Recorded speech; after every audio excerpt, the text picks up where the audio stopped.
Muito boa tarde. Eu sou a Caroline, do grupo de estudo Hermínio Corrêa de Miranda. Pessoal, hoje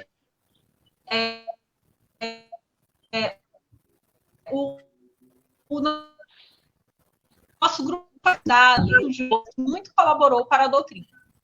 De início, as nossas presenciais e semanais evoluindo para a promoção de eventos.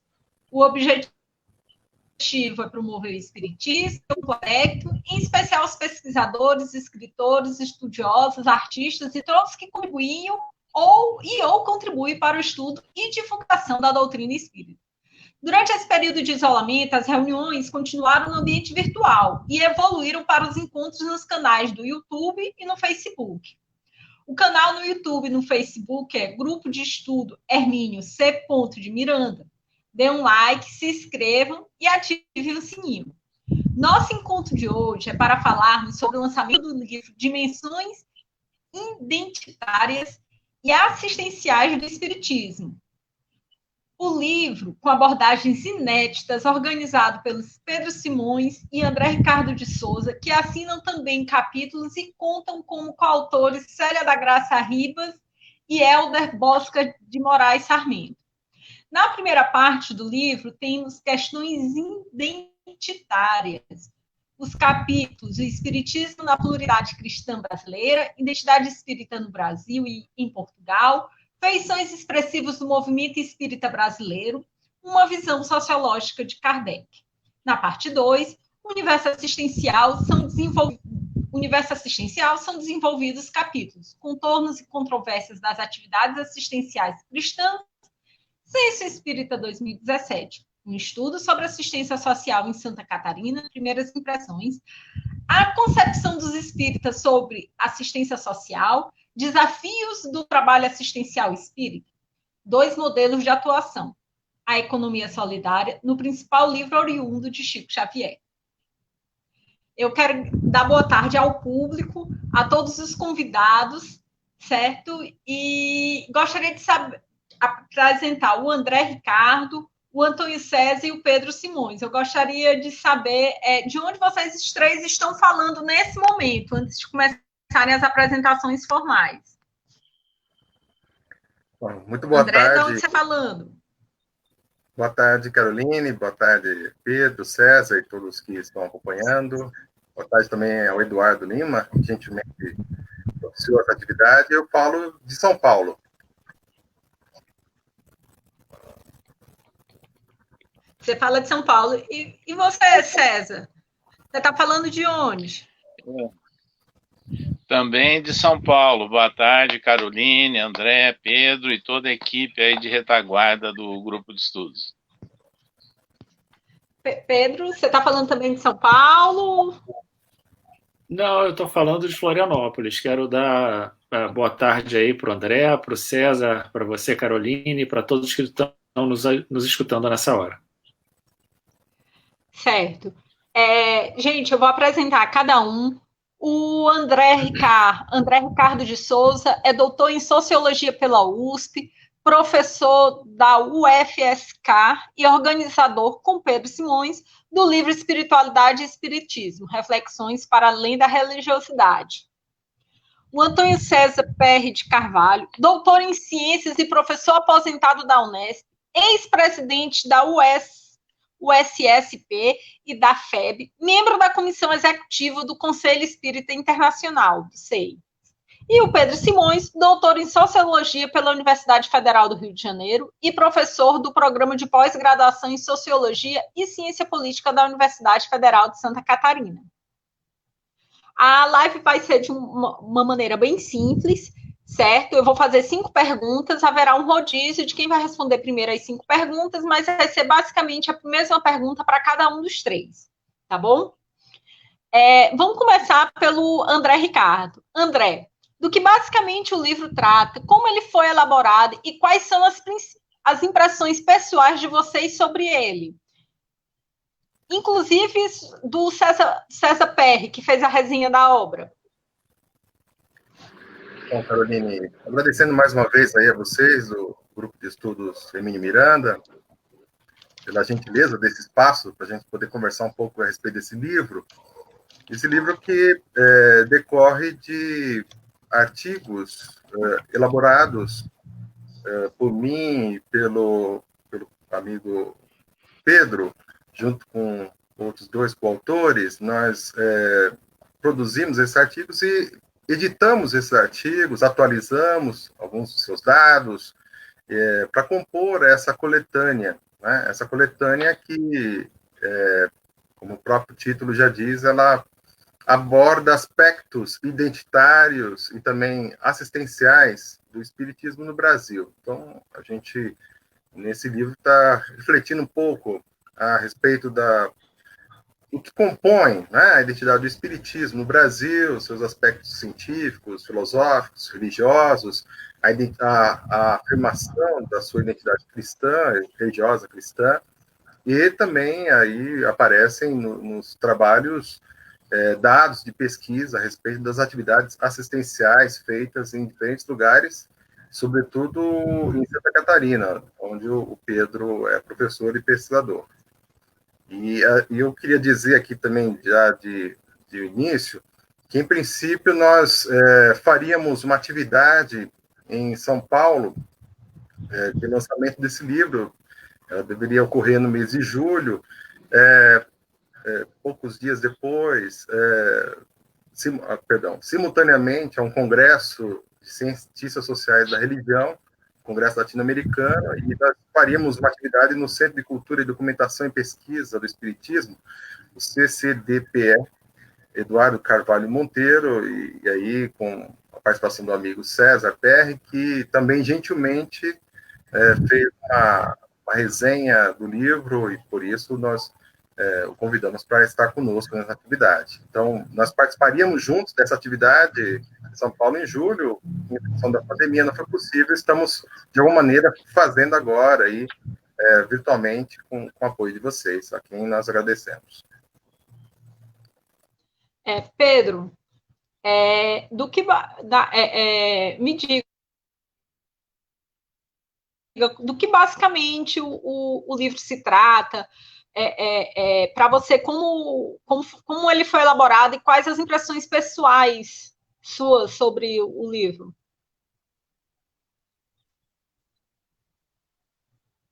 Pedro, teu microfone está desligado. Desculpem. Bem, mais uma vez, boa tarde a todos. E eu acho que eu poderia complementar um pouco o que o André falou já, né, sobre o livro. A ideia é que a gente eu tinha alguns artigos já feitos sobre o espiritismo. Eu sabia que o André, como pesquisador também da área, tinha outros artigos e pesquisas já elaborados, e falei para ele, olha, que tal a gente reunir aí as minhas reflexões com as suas, vamos ver se dá um jogo aí da gente fazer um livro nessa...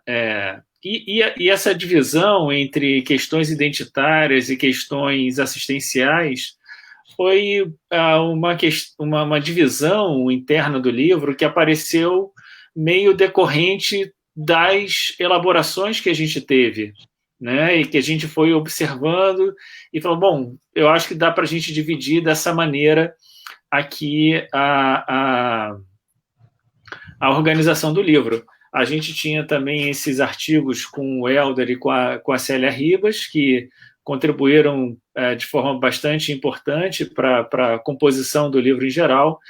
E a minha impressão pessoal sobre o livro é que tratar das questões identitárias e tratar das questões assistenciais do espiritismo no Brasil, particularmente, é abordar questões que precisam ser discutidas, mas que os espíritas, em geral, preferem olhar para as questões morais, para as questões religiosas, propriamente ditas, do espiritismo, e deixam um pouco para segundo plano uma discussão mais substantiva sobre esses temas.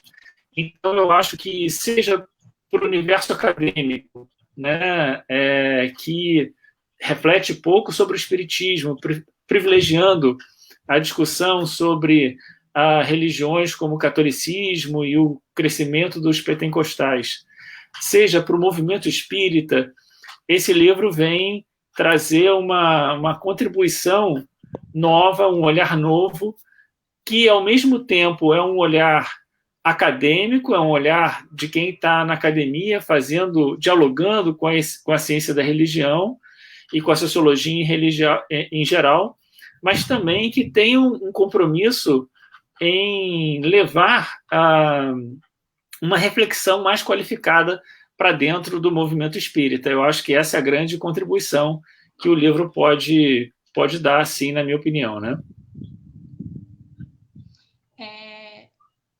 Obrigada, Pedro. Eu estou com um pequeno probleminha no meu áudio, mas eu vou... Se vocês estão me ouvindo? Sim. Certo. Eu gostaria de perguntar para o André, perdão, César. Agora eu gostaria de perguntar para o César quais só um minutinho. Quais são as suas impressões pessoais sobre a obra, César? Principalmente para você que fez a resenha.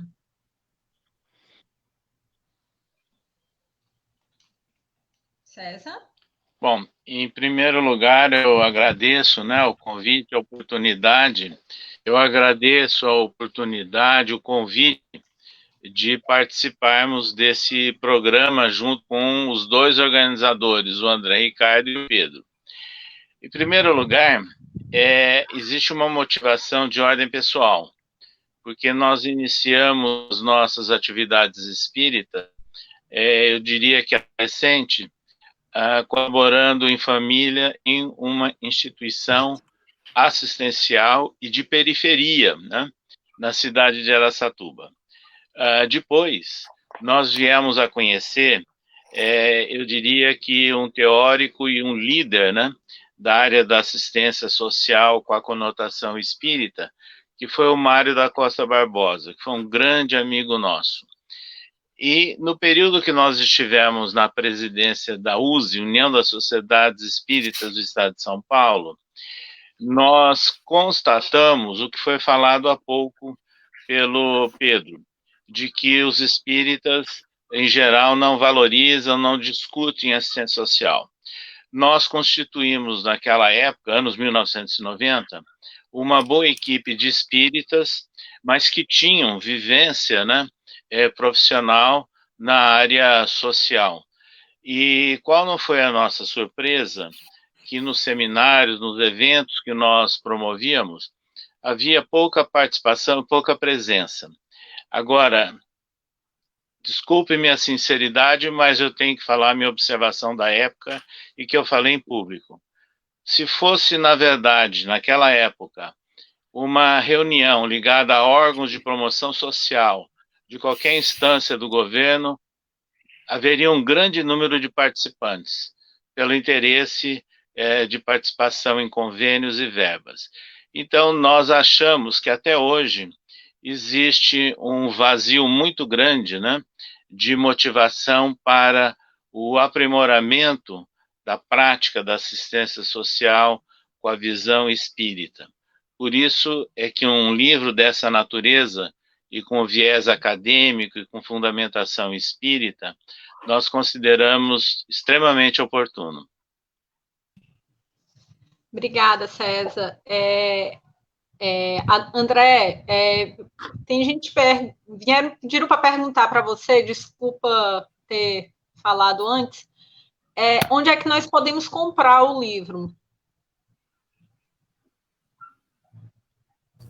O livro é da editora Apris, né? Editora Apris, e ela tem um site do qual as pessoas podem entrar e encomendar o livro. Aliás, essa está sendo a prática geral para tudo, para quase tudo, nesses tempos aí da pandemia, né? Temos feito compras pela internet, então o livro também pode ser encomendado dessa maneira também, no site da editora Apris, com 2 P.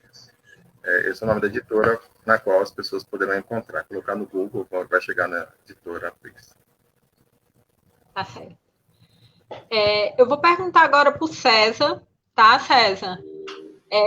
Qual é o perfil sociocultural prevalente dos espíritas e quais são os principais aspectos discutidos no livro quanto à identidade do espiritismo no Brasil? Bom, o perfil socioeconômico do espírita, com base em censo de 2010, né, do ano, infelizmente não haverá, o censo era um perfil da chamada faixa social média e tendendo para média alta. Pode parecer chocante, porque quando nós olhamos para os centros na base, na boa parte deles, não é exatamente esse grupo que comparece. Mas acontece que a massa populacional dos centros localizados no Sudeste, né, principalmente, e no Sul, é que levam a essa visão, eu diria que quase que uma distorção da realidade, mas é estatística, é dado. Então, essa é a realidade que nós notamos, inclusive na frequência, né, de muitos centros espíritas. E se nós prestarmos bem atenção no movimento espírita de nossos dias, nós teremos dificuldade de localizar centros espíritas nos bairros periféricos das cidades. Esses centros estão localizados geralmente em bairros tradicionais, no centro da cidade, e detalhe, né, que a gente tem constatado, principalmente quando eu mudei o meu lugar na mesa. Eu fiquei durante quase 50 anos ligado à direção, à liderança de órgãos de unificação, de união institucionais. E hoje eu voltei, como nas minhas origens, a militar na base, no centro espírita. Existe também, eu diria, uma falta de visão ou de preparação para o atendimento do público-alvo que procura o centro espírita. E nessa circunstância, como a maior parcela da população brasileira não é da faixa social média nem média alta, essas pessoas não se sentiram à vontade nos centros espíritas. E mesmo na chamada prática da assistência social, um outro fato que nós temos notado e chamado a atenção é como se relacionar com o chamado assistidos. Não pode ser com aquela visão de cima para baixo, não pode ser com aquela visão, às vezes, autoritária, né? Eu sou espírita, você é assistido. Então, são temas delicados, mas que, infelizmente, a gente tem detectado isso no dia a dia, em boa parte das instituições espíritas. Obrigada, César. André, me fala, na sua visão, qual o perfil sociocultural prevalente dos espíritas e quais os principais aspectos discutidos no livro quanto à identidade do espiritismo no Brasil? Conforme o censo demográfico, Carolina, o censo demográfico de 2010, que é o censo no qual nós nos baseamos ainda, né? O próximo deveria ocorrer esse ano 2020, mas não será esse ano ainda, não sabemos, esperamos que seja ano que vem. E conforme os dados de 2010, do censo do IBGE, Carolina, mostra que o perfil sociocultural prevalente dos espíritas é um perfil, conforme mencionou aí o César, é um perfil predominantemente de classe média, classe alta, com bastante escolaridade. Nesse sentido, está no topo, vamos dizer assim, da pirâmide social brasileira, né?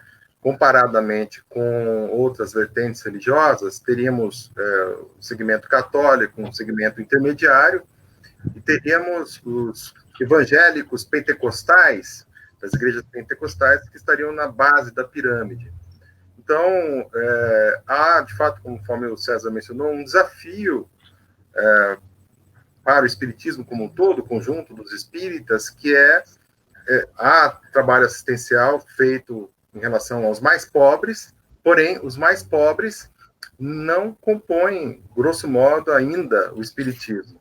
Né? Então, esse é um desafio colocado para o Espiritismo, fazer com que, de alguma maneira, esse segmento da base da pirâmide social também faça parte, né, dos centros espíritas. E, em termos das questões identitárias do livro, há ainda um debate que vem de muito tempo, aliás, desde quando o Espiritismo chegou ao Brasil, que é a respeito qual é a sua face que predomina. Né? Ainda se discute, ainda há uma discussão, por exemplo, se o Espiritismo seria ou não religião. Né? Há militantes espíritas que defendem que não, ainda. Tem uma perspectiva ainda bastante com ênfase filosófica e é uma perspectiva até cientificista. Porém, ao longo da história, acabou predominando a face identitária religiosa, e não só religiosa, mas também cristã.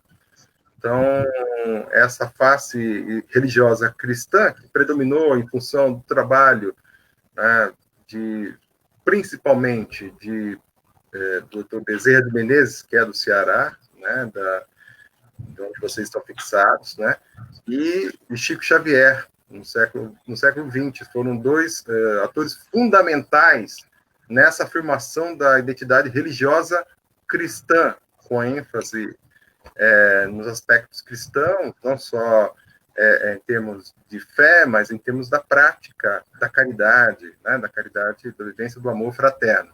Então, em alguns textos do livro aparece essa reflexão, um pouco buscamos, como o Pedro mencionou, com a participação da Célia Ribas, nossa amiga e colega, professora da Universidade Federal de Juiz de Fora, analisar como o chamado movimento espírita, esse debate aparece no movimento espírita ainda hoje, né? O embate entre a sua face científica, filosófica, e a sua face religiosa, que é a que acabou predominando, inclusive é o fator que fez com que o espiritismo crescesse muito no Brasil e do Brasil se espraiasse para outros países, justamente por conta dessa sua ênfase na face religiosa e cristã. E é só um complemento também. E há um debate nas ciências sociais da religião, inclusive uma visão tradicional é de que o cristianismo seria composto apenas pelo catolicismo e pelo protestantismo, né? Apenas pelas igrejas, a igreja católica, romana, ortodoxa e as igrejas evangélicas, de modo geral. E, no entanto, sociologicamente, se pode afirmar que o espiritismo, sim, faz parte do cristianismo, na medida em que ele materializa um princípio cristão fundamental, que é o princípio da caridade, e também pela fé central em Jesus Cristo. Então, são dois fatores, sociologicamente, que fazem com que estejamos afirmando também na academia, no âmbito das ciências sociais, o espiritismo como parte do cristianismo no Brasil, um cristianismo que é plural, né, que abarca essas diferentes vertentes. Obrigada, André. Pedro, me fala, qual a sua visão sobre os principais aspectos discutidos no livro quanto à identidade do espiritismo? Bom, queria falar um pouco também sobre a questão do perfil sociocultural, embora já tenha sido comentado perdão, Pedro. Pelos dois outros comentaristas. Sobre o perfil sociocultural prevalente dos espíritas. Desculpa. Sim, comentaram, não tenho muito a acrescentar, mas queria só colocar mais um ponto aí para ser considerado. O termo espírita, ele vem sendo disputado há muito tempo na sociedade brasileira. Quem é espírita? Quem se diz espírita? Né? É certo que os trabalhadores das casas espíritas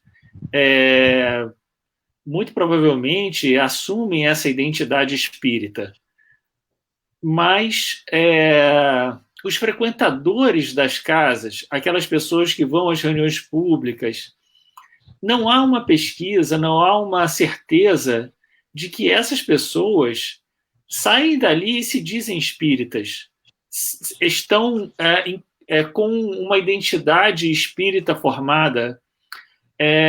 E ainda que tivesse, o que significa exatamente ser espírita, né? Toda a discussão da unificação é exatamente a discussão de dizer, olha, existe uma diversidade de espiritismos possíveis e a gente quer centrar e fazer um espiritismo. Mas, se a gente pensa na ideia da identidade espírita e do perfil de quem é o espírita, a gente tem que pensar de quem é que se identifica não apenas com uma ideia espírita em geral, mas uma ideia espírita que quer prevalecer sobre outras. Então, isso já coloca uma questão um pouco mais complexa, que não é simplesmente dizer é espírita, não é espírita. O que significa quando você diz que é espírita?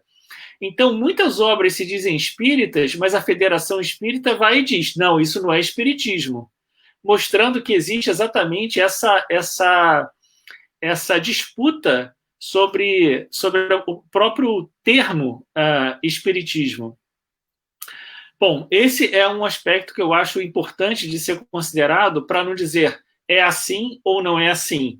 Outra questão importante, que é a questão que o César colocou em relação à assistência social e que o André também colocou, é que o espiritismo ele se fez muito da sua prática, muito da sua visibilidade na sociedade brasileira se dá em relação à prática da assistência social.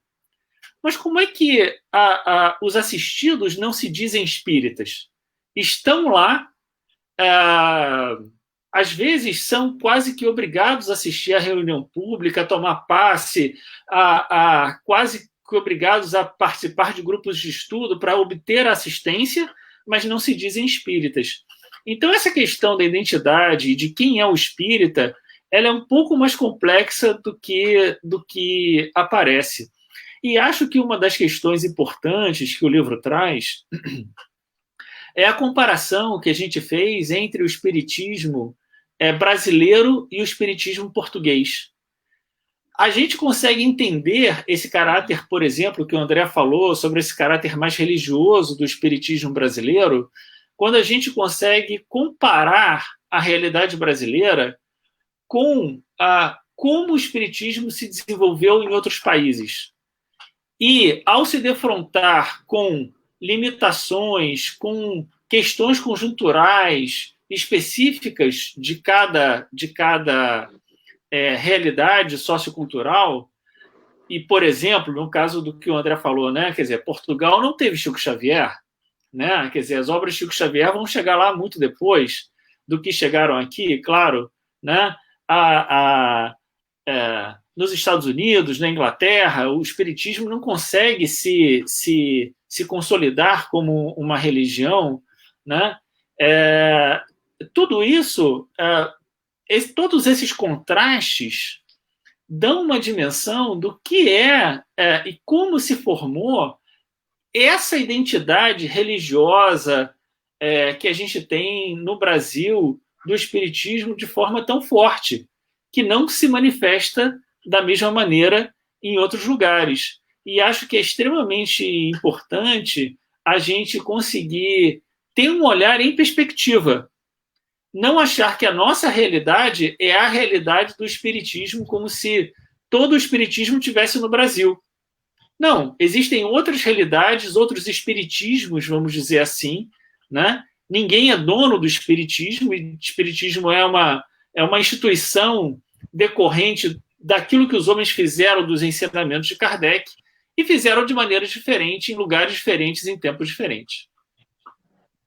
Nossa, Pedro, muito interessante. Peço desculpa mais uma vez por ter cortado a pergunta, mas muito interessante. Eu não tinha parado para fazer essa análise, já estou curiosa para ler o livro, tá? E realmente, tendo uma percepção da fala de vocês, a gente realmente observa muito assistencialismo, mas nem sempre a gente observa as pessoas, os assistenciados na religião, no espiritismo, enfim, né?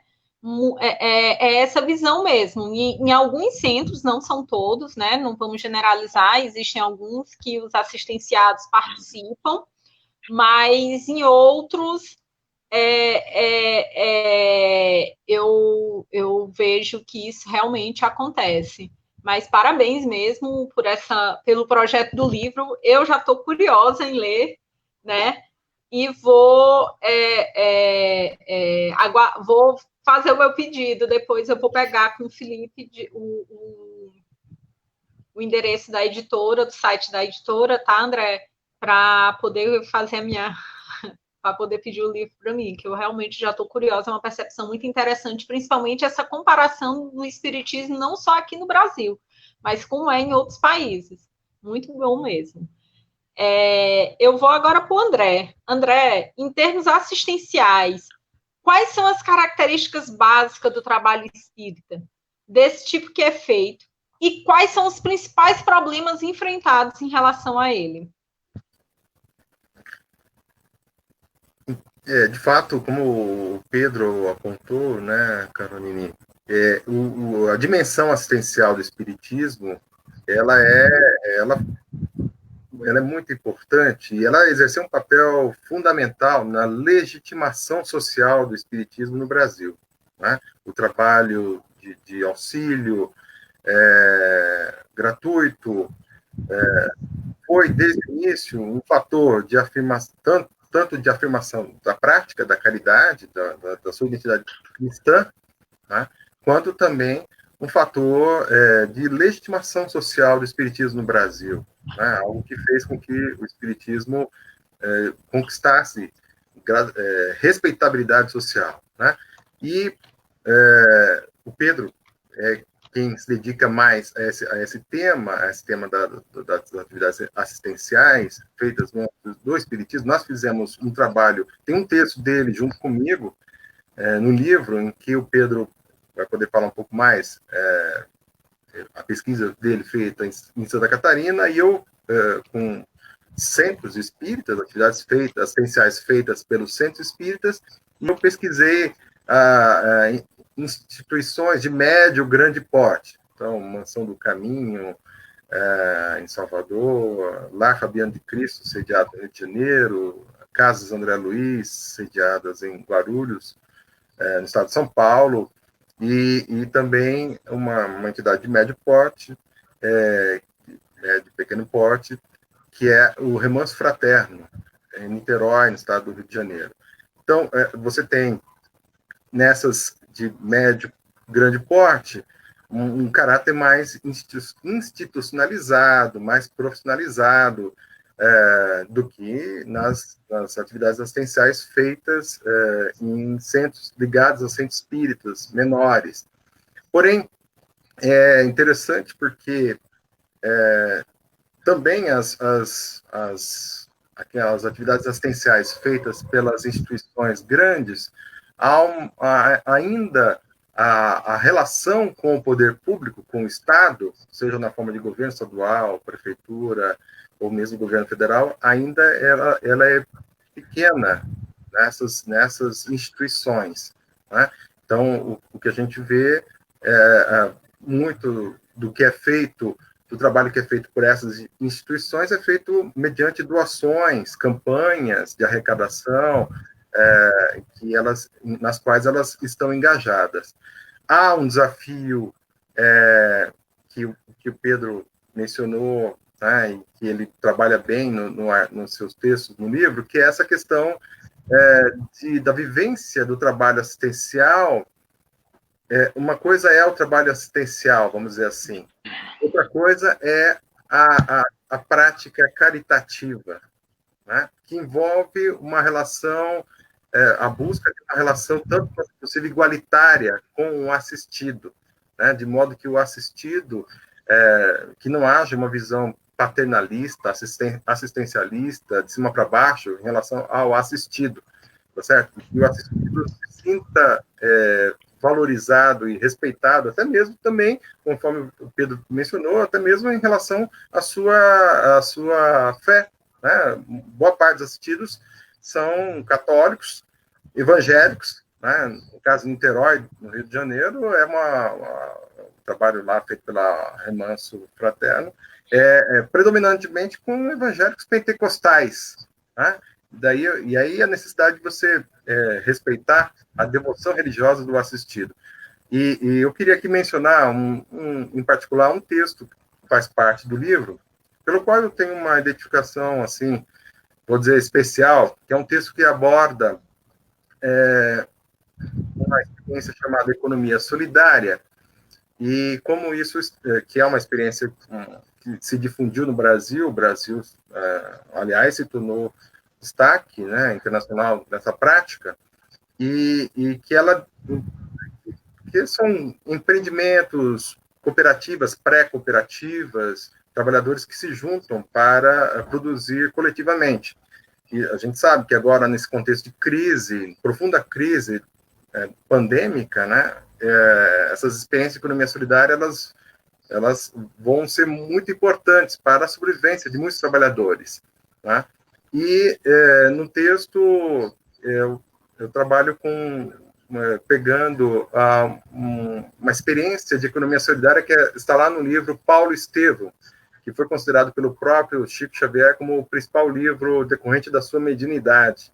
E nesse livro Paulo Estevam é relatado uma experiência, um livro ditado pelo Espírito Emmanuel, uma experiência na qual os apóstolos Paulo de Tarso sai para coletar recursos nas suas viagens missionárias, levanta esses recursos e, com esses recursos, traz a Casa do Caminho, que é a primeira comunidade cristã, e ali é constituído uma comunidade de trabalho, uma cooperativa de trabalho, nos termos que nós utilizamos hoje. Então, você tem a transição, portanto, ali, de um trabalho assistencial que era feito naquela primeira comunidade cristã, na Casa do Caminho, para um trabalho de geração, uma atividade de geração de trabalho e renda.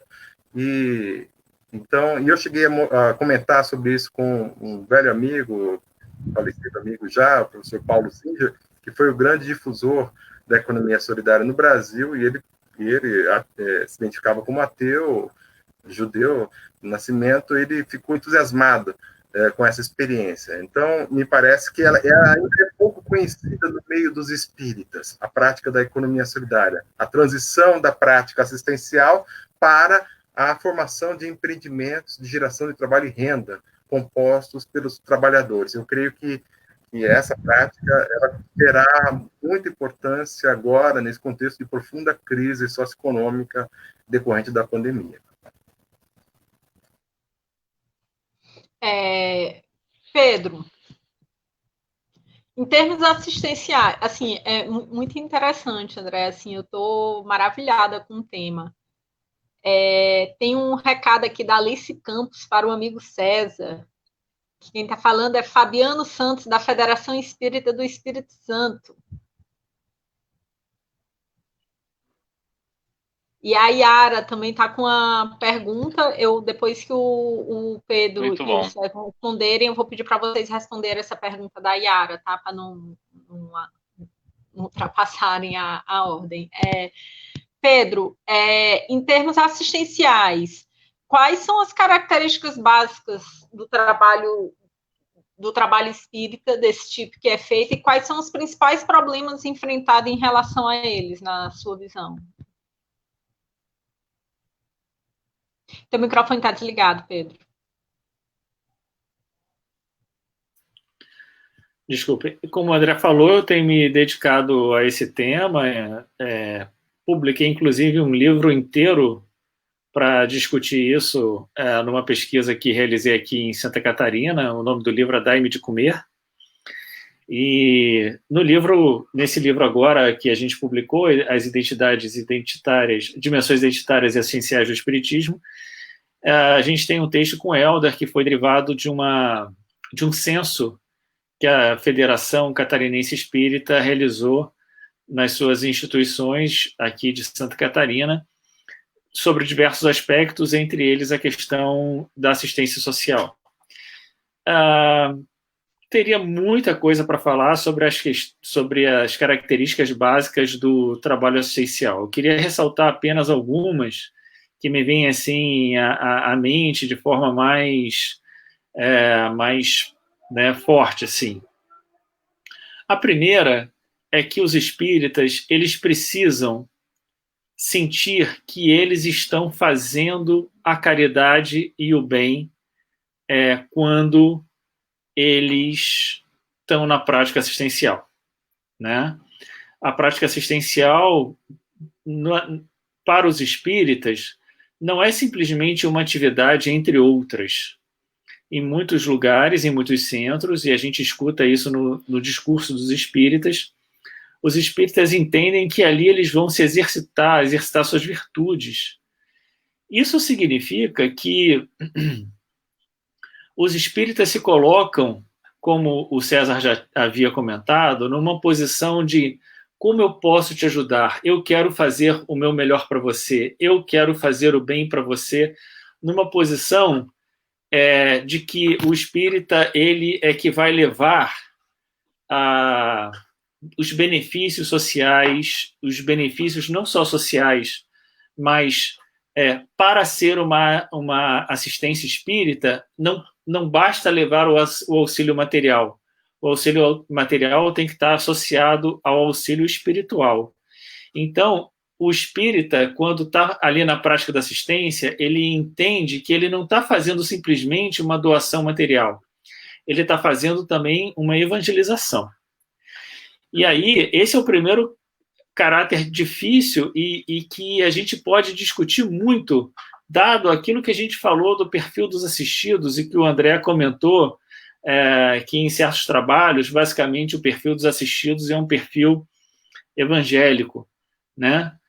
Ora, nós, na prática dessa caridade, os espíritas, na prática dessa caridade, vão impor as suas crenças aos assistidos para que eles tenham acesso aos recursos assistenciais. Essa é uma questão muito difícil, que deve ser muito pensada pelos espíritas, porque é uma marca muito forte entre os espíritas, e todas as vezes que eu falei sobre isso, houve muita resistência no movimento espírita, como quem, poxa vida, mas será que a gente não pode dar uma palavra? Será que a gente não pode... E sempre essa ideia. Outra característica é uma certa restrição que os espíritas têm de se vincular aos trabalhos socioassistenciais da rede socioassistencial pública. Em grande parte, isso se dá porque, primeiro, os espíritas querem resguardar o caráter espírita das suas atividades. E essa relação com a rede, com entidades públicas e entidades não religiosas, poderia, num certo sentido, contaminar a atividade espírita ou trazer limitações para a atividade espírita, né? Colocar certas restrições ao trabalho ou ao caráter confessional que o trabalho assume. Então, em muitas casas, e talvez o que seja predominante no movimento espírita, pelo menos daquilo que a gente conseguiu observar aqui em Santa Catarina, é que as instituições permaneçam com trabalhos pequenos, com trabalhos que não requerem muitos recursos, que você não precisa fazer muitos convênios, que você não precisa se expor demais, porque isso gera burocracia, isso gera uma série de questões que os espíritas preferem não enfrentar e ficar na sua doação de cesta básica, doação de enxoval e o seu cultinho religioso, o seu trabalho pequeno, mas é aquilo que os espíritas vão dizer, é aquilo que nós podemos fazer pelos outros, né? Então, essa é uma segunda característica muito importante, vamos dizer assim, e que talvez predominante, mas algumas instituições acabam rompendo com isso e conseguindo se vincular de forma mais integrada à rede socioassistencial, como o André, foi a pesquisa do André, que pesquisou exatamente essas instituições maiores. Mas eu ainda diria que, mesmo nas instituições maiores, essa visão religiosa espírita de tentar associar a religião com a assistência, ela predomina. É claro que aí você acaba contratando pessoas e tal, isso modifica um pouco o curso das atividades. Outra característica importante é que o que foi comentado aqui sobre o perfil dos espíritas é que os espíritas têm são pessoas estudadas, são pessoas que têm uma boa posição no mercado de trabalho em geral, mas quando a gente vai observar o que os espíritas fazem assistencialmente, a gente vai ver que são trabalhos muito simples. Trabalhos, em geral, vinculados à doação de roupas, de alimentos, a cesta básica, ou, no máximo, o oferecimento de um curso.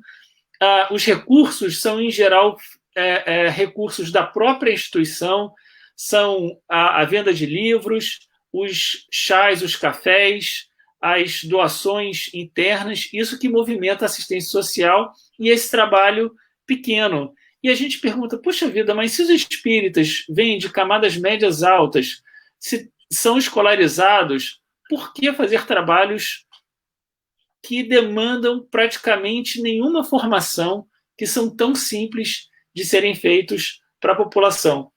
A minha resposta não é uma resposta muito alvissareira para os espíritas, porque é exatamente a ideia de que os espíritas eles se sentem contemplados com isso, porque eles se sentem cumpridores desse dever de caridade.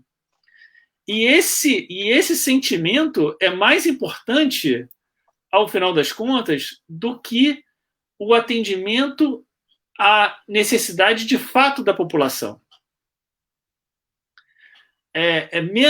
Não é que os espíritas façam essa conta, mas...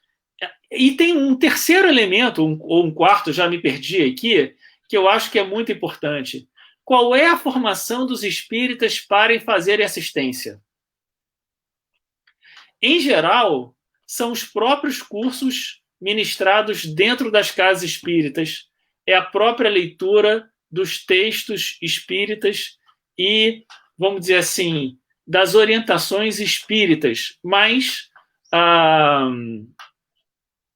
muita resistência quando você coloca outras formações ou quando se você exigisse, por exemplo, que para fazer assistência você tivesse algum curso que te qualificasse para isso. A assistência acaba sendo um refúgio para o trabalho em muitas casas, para aquelas pessoas que querem exatamente aquela prática. Né? Você está com dificuldade, você está triste, você está deprimido, teve um problema muito grande, vai lá para assistência, vai lá ver como é que é a vida dos pobres, que aí você vai, né, com isso, se alimentar dessa atividade e melhorar. Mas a gente perguntaria assim, se fosse uma atividade educacional, que a gente estivesse pensando em alfabetizar a crianças, né? A gente não daria isso para quem tem formação? Se fosse uma atividade relacionada à saúde ou a uma farmácia, a gente não daria isso para pessoas que têm formação? Porque a assistência social é o lugar de todo mundo? Essa é uma pergunta que é importante se pensar nesse conjunto mais amplo de atividades e dos centros que os centros fazem, não nas grandes instituições como o André colocou, que aí sim você tem trabalhos profissionais, né, que não deixam de ter uma certa vinculação ainda com essa ideia de uma certa doutrinação através da prática assistencial. Mas teria outras coisas para falar, foi o que me ocorreu agora de forma mais assim importante.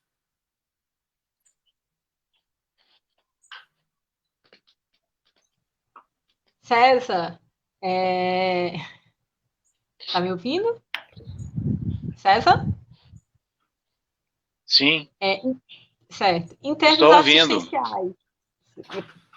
assistenciais, quais são as características básicas do trabalho espírita desse tipo que é feito e quais são os principais problemas enfrentados em relação a ele, na sua visão? Fala.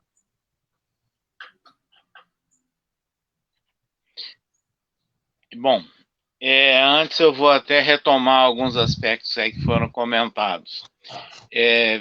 Veja bem, dentro da trajetória do movimento espírita, e nós acompanhamos isso, porque nós estamos na sexta década, né, de atividade, em geral, não há a preocupação de uma instituição espírita em se fazer um levantamento, um estudo de necessidade de bairro ou de região.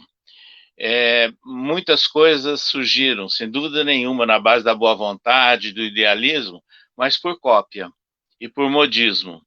Então, nós vivemos uma época que as pessoas queriam imitar o que o Chico Xavier fazia em Pedro Leopoldo e Uberaba no trabalho de peregrinação.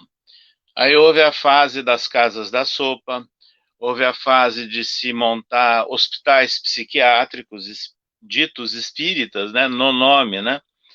E houve a fase de se criar os lares, as creches, não é? E muitas instituições, numa mesma cidade de porte pequeno ou de porte médio, montavam atividades assistenciais exatamente idênticas ao que o outro centro já oferecia, entendeu?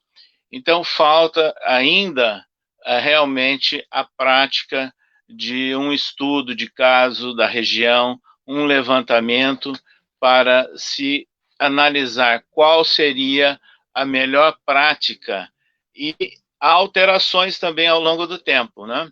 Então, por exemplo, eu tive a oportunidade de participar na minha adolescência, junto com familiares da fundação de uma instituição assistencial que adotava, né, a ideia da casa transitória de São Paulo, da proposta inicial da Mansão do Caminho em Salvador, né, de reunir famílias, de albergar famílias transitoriamente. Com o tempo, o bairro mudou, né, como é típico no Brasil, as suas características socioeconômicas. Então, aquilo não cabia mais naquele bairro, mas cabia uma outra atividade. Essa, às vezes, é uma dificuldade que muitas instituições espíritas têm de irem se adequando às demandas de um bairro ou de uma cidade. E o importante também, é que o Pedro falou, é que, às vezes, é uma válvula de escape, né? Ir para a assistência social. Existe um outro aspecto no movimento espírita também, o conceito de bônus hora, né? Que muita gente imagina que está computando bônus hora em ir formalmente, eu diria, obrigatoriamente numa atividade assistencial. Se ela vai com o sentido de doação, de participação efetiva, de dar acolhimento e carinho, é uma coisa. Agora, se vai com formalidade, para que lá está bônus hora, é outra coisa. Então, essas são uma das questões que nós temos notado claramente nas práticas assistenciais espíritas.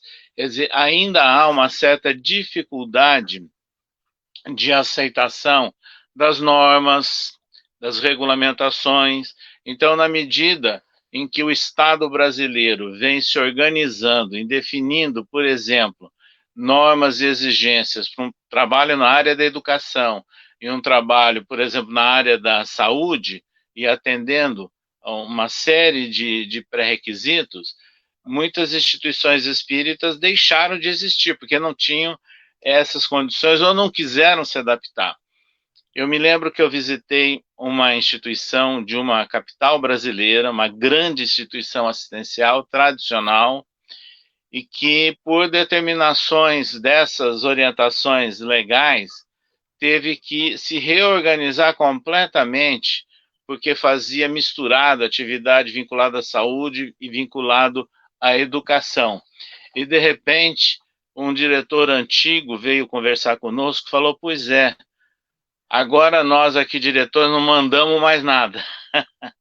Nós temos que obedecer a essas normas e essas leis. Veja, isso é uma dificuldade que, na prática, nós encontramos no movimento espírita, né?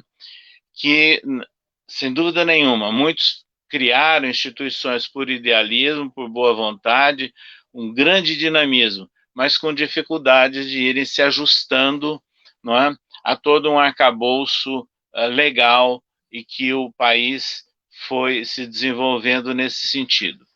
Uma outra questão que foi falada quando comparou Santa Catarina com Portugal, que os centros espíritas em Portugal ou são chamadas de, tem características de associação cultural, e nós estivemos lá várias vezes, e muitas instituições se chamam mesmo associação, né, na prática. E aí é um outro problema típico do brasileiro que vai para o exterior. Fala-se muito que o movimento espírita do exterior depende de brasileiros que vão para lá. Não é verdade. Há vários países que nós conhecemos, das Américas, da Europa e de Moçambique, na África, onde o espírita nativo daquele local teve um destaque de primordial importância. E vários desses lugares, o espiritismo se reorganizou após a fase das revoluções, das guerras e dos regimes totalitários. Porém, quando chega o brasileiro, né, cheio de boa vontade, de idealismo, que viveu aqui ou acolá, chega lá, o que ele quer fazer? Ele quer montar o centro espírita à semelhança do seu pai, do seu avô, do seu tio, do seu amigo. Logicamente que não funciona. Então, nós trabalhamos durante 15 anos junto ao Conselho Espírita Internacional, hoje não estamos mais vinculados ao SEI, e essa era uma dificuldade, de lidar com os brasileiros, né, que chegavam nesses países na melhor das boas vontades e das boas intenções, e que queriam, inclusive, fazer a prática da assistência social como era feita aqui no Brasil. Então, eu vou citar apenas um exemplo. Certa feita, nós estávamos num estado dos Estados Unidos, e aí eles nos relataram o seguinte: um desses grupos de brasileiros que lá chegaram para ajudar um centro, se prepararam para distribuir refeição para morador de rua. Morador de rua nos Estados Unidos, necessariamente não é porque ele tem necessidade. Há outros problemas ali que levam o indivíduo a morar na rua. Inclusive, os desatinos e transtornos provocados por guerras. Pois bem, de repente chega a polícia. E a polícia simplesmente indaga: vocês estão fazendo isso com autorização de qual área? Essa comida que vocês estão servindo, ela passou pela vistoria sanitária?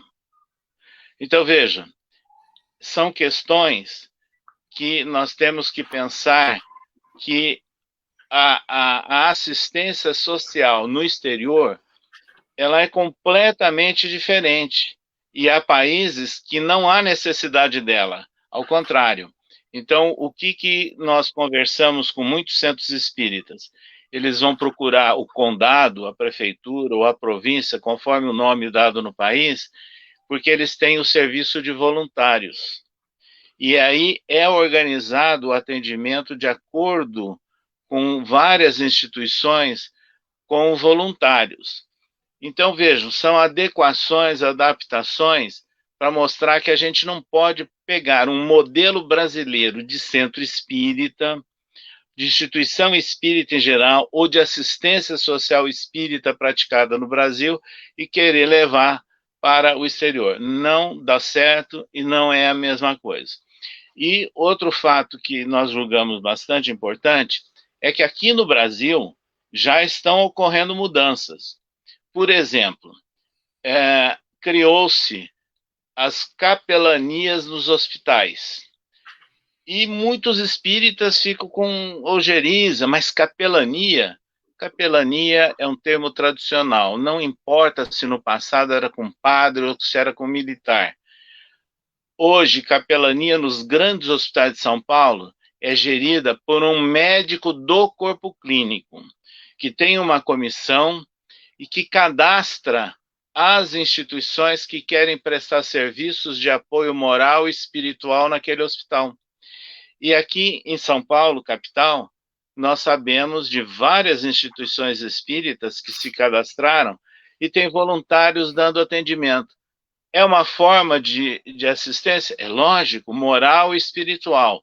Como o Brasil é um país laico, e nenhuma atividade assistencial que é gerida por convênios ou com recursos públicos, nós temos que respeitar isso. Mas é o apoio moral e espiritual de coração, de doação. E sabe o que acontece? A gente sabe de muitos casos que, com o tempo, na persistência, e aquela pessoa que está recebendo a ajuda, ela passa a conversar e a dialogar até que chega um determinado momento em que ela, meio entre dentes, pergunta: mas que religião você é? E eu sei de vários casos que isso deu desdobramento depois, né? Fora desse atendimento, mas gerando o interesse também pela religião. Então, veja, nós vivemos num contexto que é dinâmico, e para nós espíritas, nós temos que começar a prestar mais atenção ao contexto da nossa sociedade.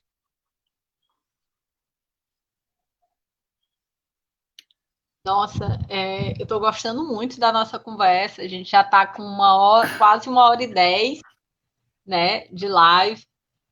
Passou muito rápido. E eu tenho uma espectadora, a Yara, ela fez uma pergunta, tá? Ela fez a pergunta para o André. E, André, qual a diferença do espiritismo aqui no Brasil comparado a outros países? Agradeço a Yara pela pergunta, por estar acompanhando a gente aqui. E, de certo modo, em parte, o César já mencionou aspectos, né, nos Estados Unidos, e Pedro, em Portugal. Eu não tenho essa vivência de pesquisa no exterior sobre o espiritismo.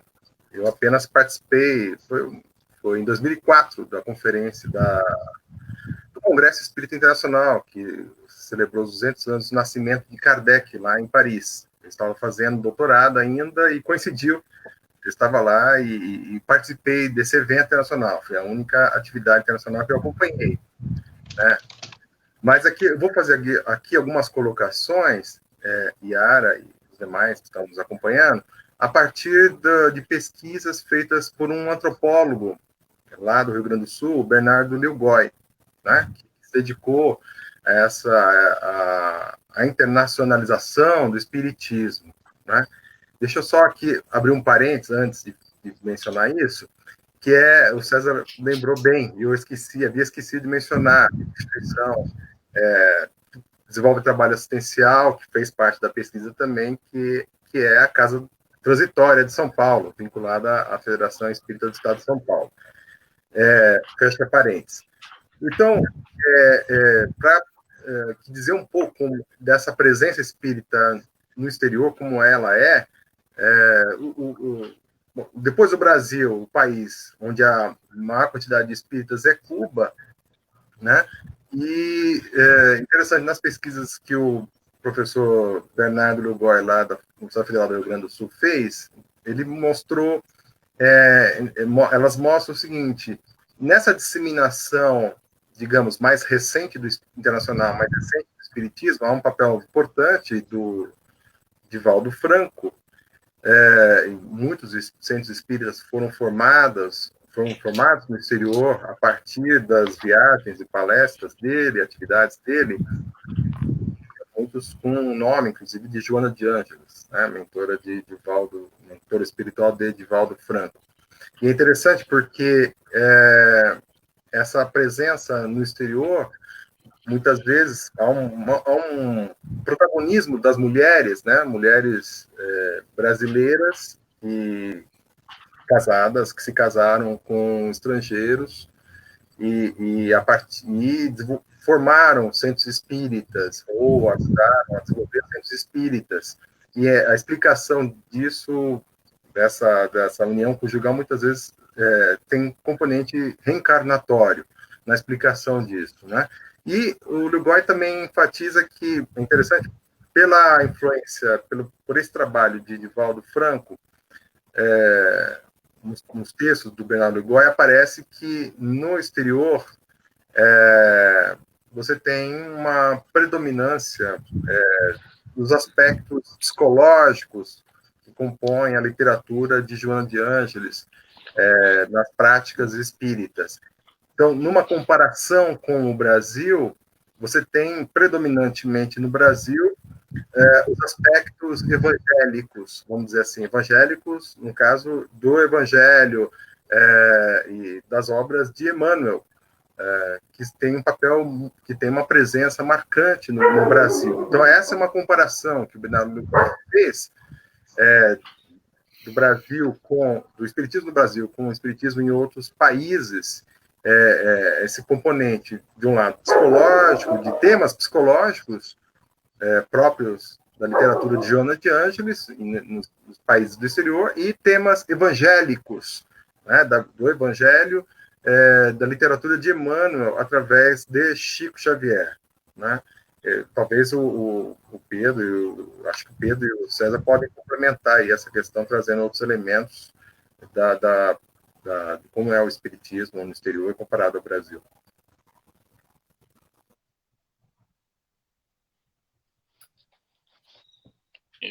Eu posso falar alguma coisa, Caroline?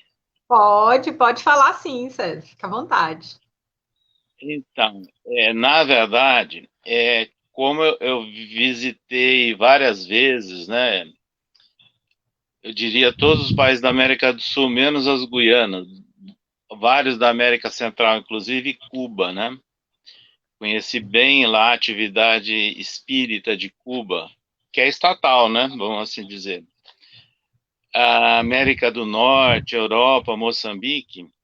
Então, aí é que nós vemos que tem uma diversidade muito grande, tendências muito grandes, e nem sempre aquilo que o Lugoj afirmou, na prática, é aceito pelo nativo. Essa é a grande diferença.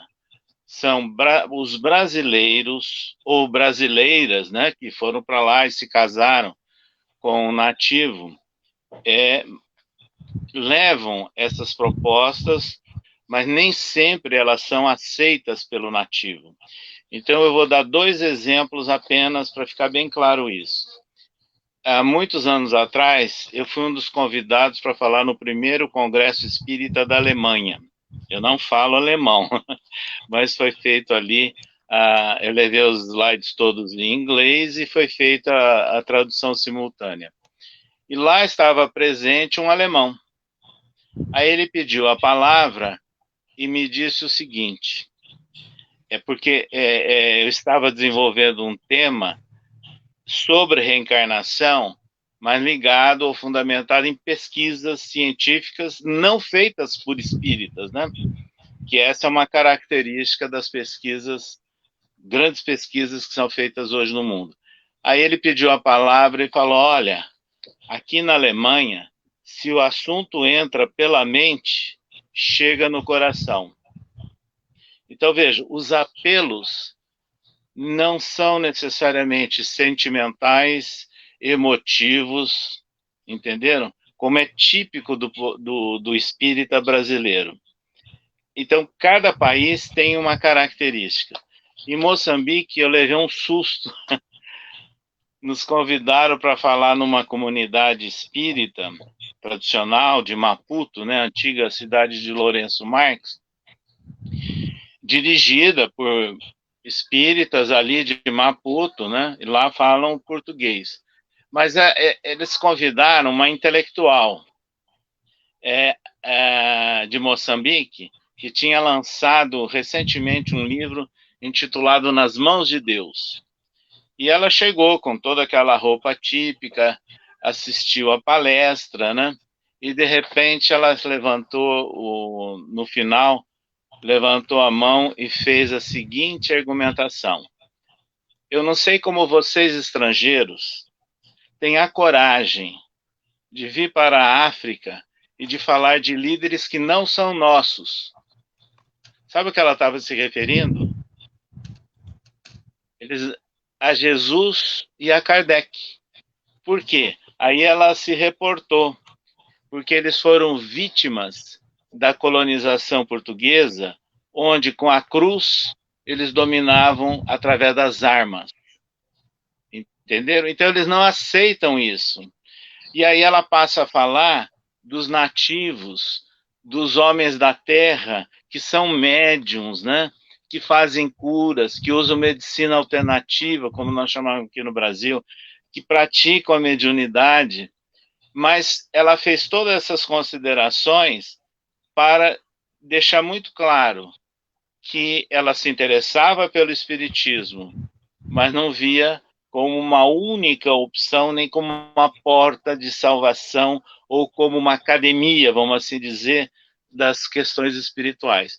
Então, a partir de tudo isso, a gente tem que refletir muito, né? Principalmente, eu digo, nós brasileiros, porque nós brasileiros, desculpe-me a sinceridade, se houve um povo no passado, se julga o povo escolhido, nós espíritas usamos até livros e lemas de hoje para achar que nós somos, na verdade, o coração do mundo e a pátria do evangelho. Ora, em diversos países que eu fui da América do Sul, isso não é aceito. Eles não aceitam a discriminação. Então nós temos que, nós brasileiros, descermos um pouquinho das tamancas, né, como dizem os portugueses, e prestarmos mais atenção onde nós andamos e qual é a realidade e quais são as necessidades. Posso só César, falar? Só eu te passo a palavra. Nossa, César, deve ter sido um desafio em Moçambique, né? Eu não tenho nem coragem de perguntar como foi que você se sentiu nessa hora, mas realmente os líderes deles são diferentes dos nossos. Deve ter sido um desafio para você, César. A gente acostuma. Não, como eu sou oriundo do meio universitário, eu acostumei a trabalhar com a diversidade e com ideias diferentes, né? E reagir sem perder o fleuma, né? Mas então, assim, parabéns assim pela postura. Eu realmente não sei se eu teria, como é que eu conseguiria reagir diante de uma situação dessa. Vou passar a palavra foi o Pedro, não foi que me pediu? Isso. Eu só queria, assim, eu acho que o André e o César já colocaram bastante bem essa questão. Eu só queria reportar tanto ao artigo que a gente tem, né, o capítulo falando sobre a questão de Portugal, que o César já comentou aqui. Eu tive uma experiência também na Inglaterra, e lá também o espiritismo não consegue se consolidar, em grande parte porque talvez a gente não dê muita importância, ou até ler, tal, sabe? Mas o livro do Conan Doyle, quando ele fala que o espiritismo na Europa e Kardec era só uma vertente espiritualista, né, do espiritismo, isso acaba tendo muito peso na Inglaterra, em que eles olham o Kardec como mais um, e não como o codificador, né? Então, eles estão muito ligados nessa questão que eles não chamam de mediunidade, né, mas de espiritualidade, do passe, que eles chamam de healing, e coisas assim, e é muito difícil até você distinguir práticas que são muito semelhantes ao que a gente tem aqui, mas que, na verdade, lá eles dão uma conotação completamente diferente, né? Eu acho que esse olhar internacional e em perspectiva que a gente está trazendo aqui, que faz um pouco isso que o César está falando, que eu acho muito, muito importante, muito assim, que a gente deve levar muito em consideração, baixar um pouco a bola, calçar a sandália da humildade né? Hoje em dia, até, se a gente pensar, né, existe todo um debate, não sei o quanto as pessoas que estão aqui nos acompanhando estão inteirados desse debate, que é um debate sobre decolonialidade, que é a ideia de que, olha, toda a base do nosso conhecimento é um conhecimento vindo da Europa, um conhecimento do século XIX e tal, e agora é preciso que a gente pensar a realidade dos povos, como aconteceu na experiência na África. Dizer, olha, quem são essas pessoas? Essas pessoas dizem o que para a gente? Eles são nossos colonizadores, né? E aí vem a doutrina espírita dizendo que ela traz um conhecimento que é um conhecimento universal, para além dos contextos, uma verdade que é vista por essas pessoas, né, como um saber vindo da Europa, né, um saber racionalizado, um saber do século XIX. Então,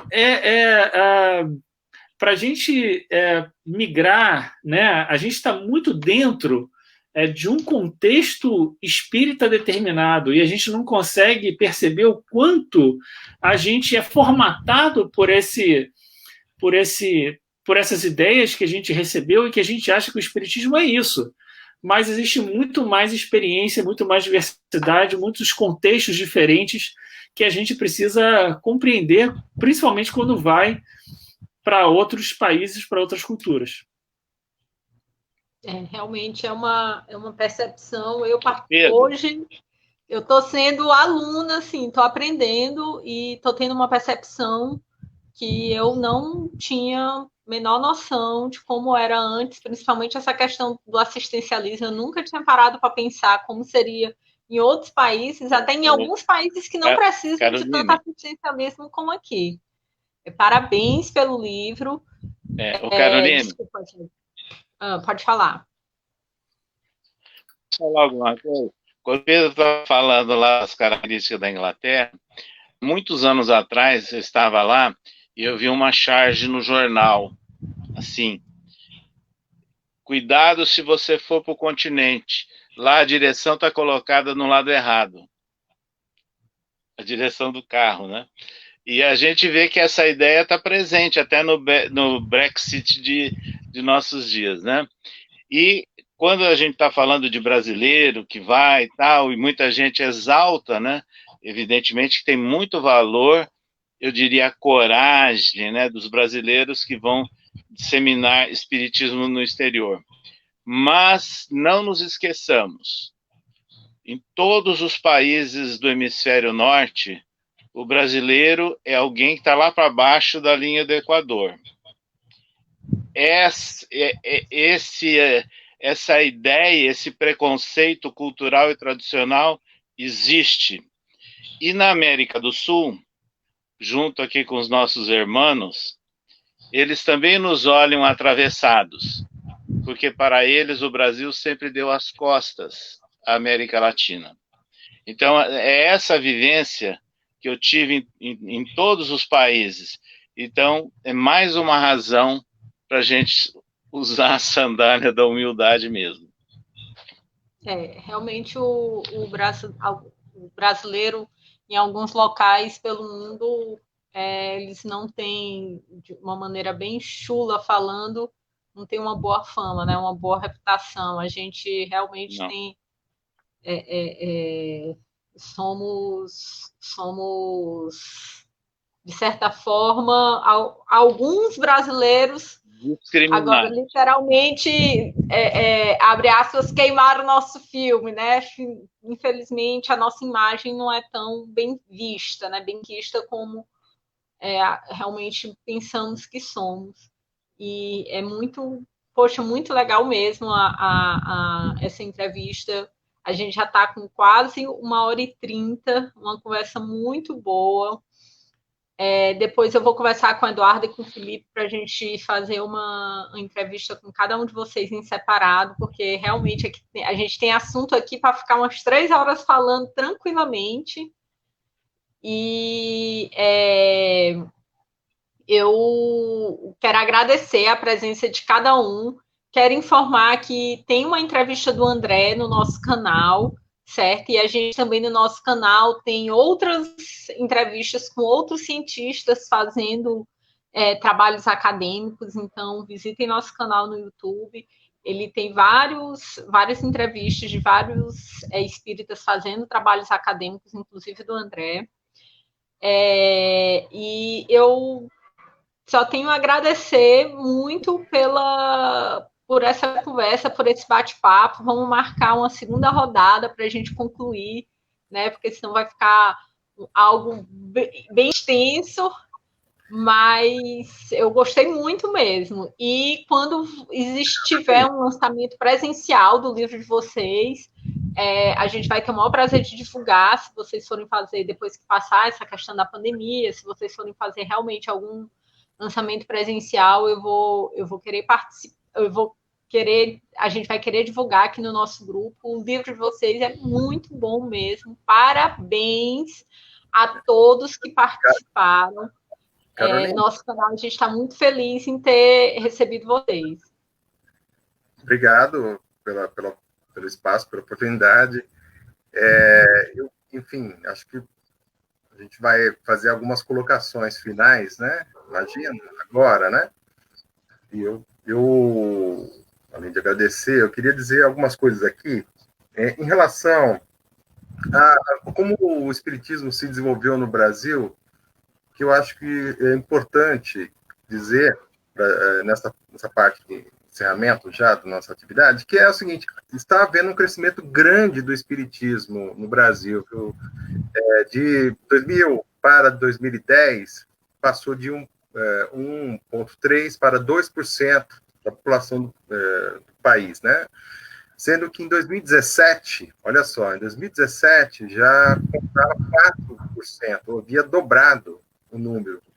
E um fator que é importante, até uma aluna, foi aluna minha, que conversou com vocês, que fez a pesquisa dela sobre esse tema, a Natália Torres, um fator importante nesse impulso do espiritismo no Brasil e algo que o César, inclusive, está envolvido como um dos protagonistas, a questão do estudo bíblico, do estudo do Novo Testamento, com uma afirmação maior ainda do caráter cristão do espiritismo.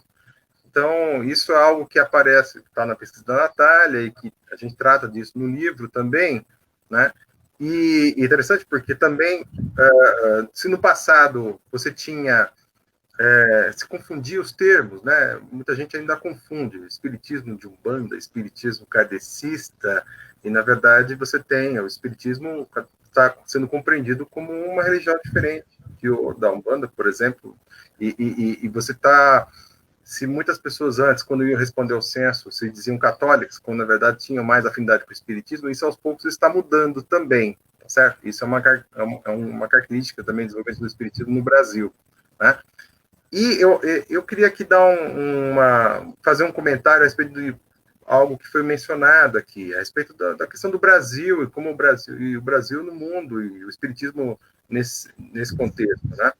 Que é o seguinte: de fato, o nosso país, a gente enfrenta um problema gravíssimo, né? Agora, da pandemia, nós estamos chegando, já nos tornamos o centro da pandemia no mundo, né? Isso é gravíssimo, a quantidade de pessoas que estão falecendo, que vão ainda falecer em função disso, e os problemas socioeconômicos relacionados a isso.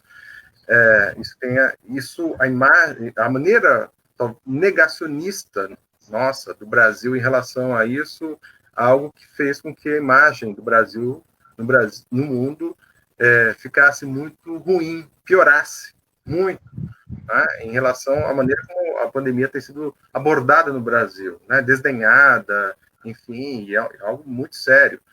E aí eu acho que tem um ponto aí que foi mencionado, acho que o César mencionou, a questão, né, do livro Brasil, Coração do Mundo, Pátria do Evangelho. De fato, você tem, de um lado, um livro do Espírito Humberto de Campos, psicografado por Chico Xavier. De um lado, você tem um ufanismo, né, essa vaidade né? Essa coisa, eu sou brasileiro, é aqui, você tem isso de um lado, muita gente ainda interpreta dessa maneira, e como disse bem o César, isso é interpretado de uma maneira negativa no exterior, né? Ainda mais agora que está aparecendo o Brasil com esse problemaço, né, que mostra a grande contradição disso. Se por um lado é isso, para a gente vestir mesmo a sandália calçar a sandália da humildade, olhar para a nossa realidade e dizer, nós temos que modificar realmente.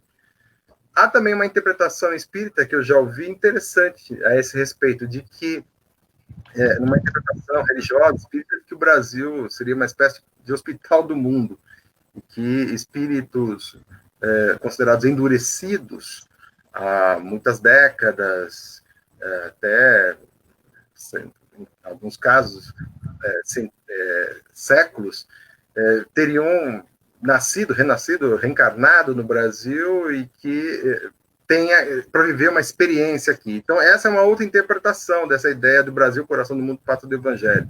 É um lugar onde espíritos, que são pessoas muito equivocadas, que deveriam ser tratadas, digamos, espiritualmente falando, né?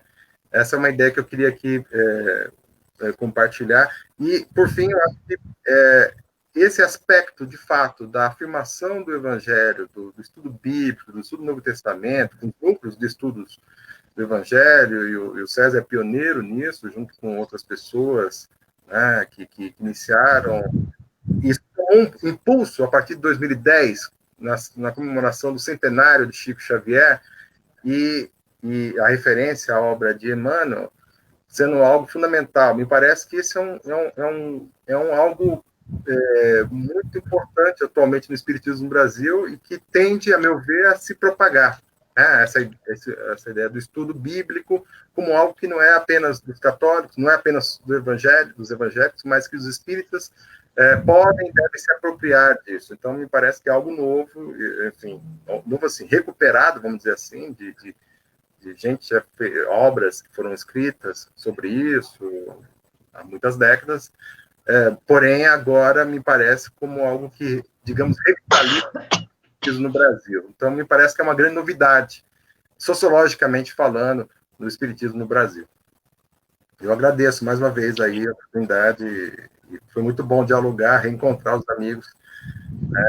O Pedro estava numa banca, na semana passada, um outro aluno abordando o espiritismo, o Sérgio, no hospital que foi desenvolvido em São Paulo, e o César fazia tempo que a gente não conversava assim, com mais tempo. Para mim foi um grande prazer conhecer você também, Carolina. Gente, eu peço aqui, desculpa, garganta seca, mas, André, gostei muito, tá, do nosso bate-papo, da nossa conversa. Eu queria ouvir umas considerações finais, tanto do César como do Pedro. Primeiro o Pedro, depois o César. Olha, eu só tenho a agradecer a possibilidade de participar aqui dessa live, de conversar com os amigos, com o André, com quem já venho trabalhando, né? A gente já se conhece há bastante tempo, há algum tempo, né? Ao César, com quem eu não tinha ainda tido a oportunidade de conversar e de trocar ideias. Foi uma experiência muito proveitosa para mim, a vocês também, que nos proporcionaram esse espaço.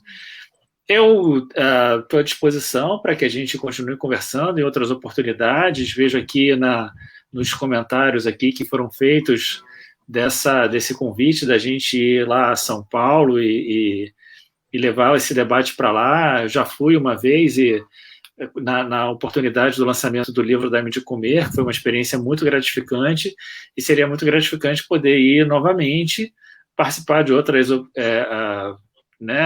iniciativas de debate. Estou à disposição. Foi uma grata tarde aqui de conversa, e só tenho a agradecer pelo espaço. Muito obrigada, Pedro, pela sua participação, pela sua disponibilidade. E você, César, vamos agradecer aqui a tua participação também, a tua disponibilidade. Você quer fazer alguma consideração final, alguma observação?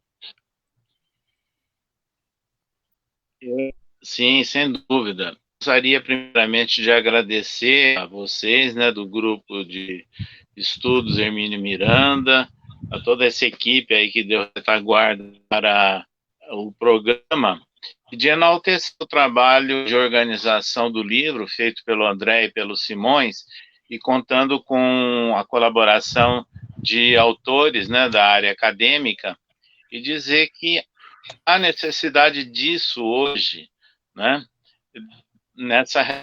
com o movimento, que a gente possa contar com uma literatura fundamentada também, né, na pesquisa, numa visão bem clara, né, de que nós não podemos mais ficar improvisando no mundo que nós vivemos. E a gente nunca sabe qual vai ser o mundo pós-pandemia, e nem sabemos exatamente quando tudo isso vai amenizar, né? Mas esperamos que num novo normal do pós-pandemia, ainda seja possível o lançamento do livro, que estava programado aqui para São Paulo. Eu vi há pouco aqui até o comentário do Paulo Francisco, estava programada para lançar na PUC, no CCDPE, Centro de Cultura, Documentação e Pesquisa, né? Eduardo Carvalho Monteiro, aqui em São Paulo. A gente tem essa expectativa. E também eu gostaria de elogiar esse momento, né? Essa ideia feliz de fazer um lançamento virtual, um lançamento online, que é o que é possível, né, para o momento, e que eu acho que é uma boa ideia, né, para autores e editoras também aproveitarem essa experiência. Então, a todos vocês, o nosso abraço, também a todos esses que estiveram aí nos acompanhando através da rádio, da TV, web de vocês. Então, muito obrigado a todos. Gente, eu quero agradecer mais uma vez a participação de todos, tá? E o Felipe está disponibilizando a tela da capa do livro, né? Agradecer ao André, ao César, ao Pedro, agradecer ao Felipe e ao Eduardo, que ficam nos bastidores aqui auxiliando, agradecer ao público que está nos assistindo, aos que participaram, os que comentaram, agradecer ao grupo de estudos Hermínio Corrêa de Miranda pelo projeto, a presença de todos. E, gente, essa entrevista ela vai estar disponível no nosso canal, onde a gente já tem várias entrevistas e documentários, certo? Se você gostou, dê um like, compartilhe, nos ajude a divulgar nosso projeto. Tenha uma boa tarde, um bom final de semana e até logo. Tchau, tchau. Tchau, um abraço a todos. Tchau. Um abraço. Tchau, um abraço, tudo de bom.